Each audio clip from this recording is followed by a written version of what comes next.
Juan Bosch generó en la conciencia de los políticos de su generación aterrizar los fenómenos económicos y sociales y lo traducía en un lenguaje muy llano. Yo pienso que la mejor forma de leer la situación del año 2023 es haciendo una reflexión sobre los temas de carácter económico. Porque en una sociedad donde los componentes ideológicos no son un factor determinante, es el estómago y el bolsillo que conduce el comportamiento electoral de la gente. Así es. Primero, el factor inflacionario. Los procesos inflacionarios constituyen el principal obstáculo de éxito electoral. Yo, por ejemplo, leo mucha estadística económica y yo he visto que la estrategia fundamental de las autoridades del país, básicamente el Banco Central, ha hecho un énfasis de utilizar el incremento de la tasa de interés como una forma de compensar y o reducir el factor inflacionario. Es una decisión. Ellos incrementaron de 3% a 8.5% la tasa. Y cuando ellos hablan de control inflacionario y de un nivel de deslizamiento, el año pasado ellos proyectaron el factor inflacionario al 4%, se disparó a 8%. Y evidentemente ese nivel de deslizamiento no se ha traducido en una reducción sustancial de los precios de los artículos de primera necesidad.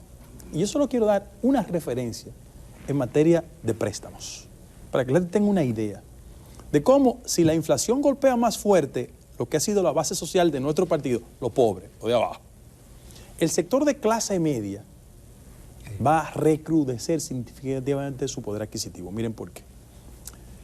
Los préstamos para negocios y personales se incrementaron de 14 a 18%. Ojo.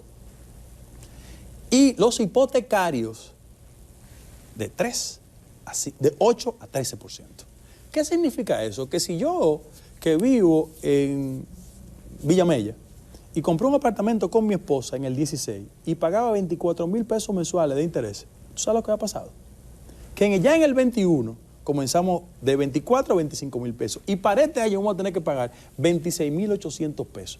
Eso parece invisible, pero un efecto colateral de una política restrictiva que en principio quiere reducir los efectos de la inflación, pero mira cómo está generando procesos que impactan en el bolsillo de la gente que fue a la plaza, los sectores de clase media.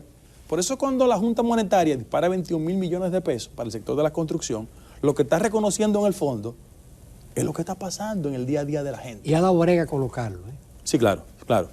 Segundo lugar, yo no tengo ningún problema de reivindicar aquí el discurso histórico del doctor Peña Gómez, porque parece que Peña Gómez está desaparecido del discurso de algunos compañeros del PRM. Peña Gómez era un hombre que construyó un argumento sobre la base de la inclusión social.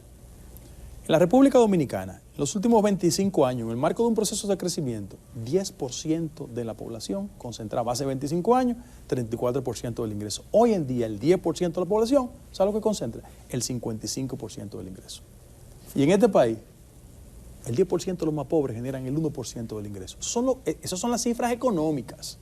Ahora, ¿qué ha hecho el gobierno? Yo pienso que el gobierno hace un trabajo efectivo de construir un bienestar como una regla de relaciones públicas. El país va bien en las redes. Hay aspectos que significan un nivel de mejoría innegable. Yo sería un mezquino en no reconocer que en el marco de un entorno de dificultad, que la economía dominicana crezca entre 4.6 y 4.9% es un síntoma alentador. Ahora, ¿cuál es el problema? Es que la inflación sigue superando notablemente el crecimiento y tenemos ese nivel de dificultad en el día a día de la gente. Yo me vinculo a los sectores fundamentalmente más bajos.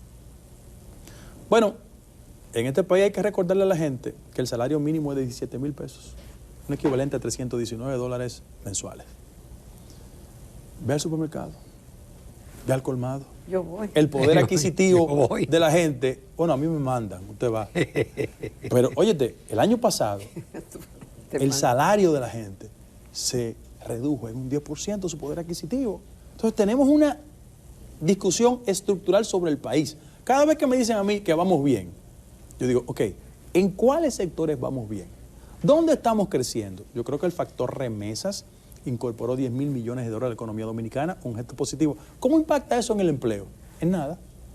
En segundo lugar, turismo y zona franca, que es un tema que yo siempre discuto. Hay que rendirle tributo al turismo. genera 177.000 empleos directos y los efectos encadenantes del turismo, el que produce arroz, yuca, perfecto. Ahora, yo quiero recordarle a la gente que ese flujo de moneda extranjera que caracteriza el turismo No se queda aquí. no se queda en la República Dominicana, es un instrumento de retención para que la gente entienda. Y en el sector de zona franca, por ejemplo, que generamos 180.000 empleos, Y además muy vulnerable. el promedio salarial son $319. Es decir, todavía la economía dominicana, en los ámbitos que es referencia para todos los sectores de la vida nacional, no mejora el empleo, no mejora el salario, que eso es un debate fundamental que tenemos como sociedad.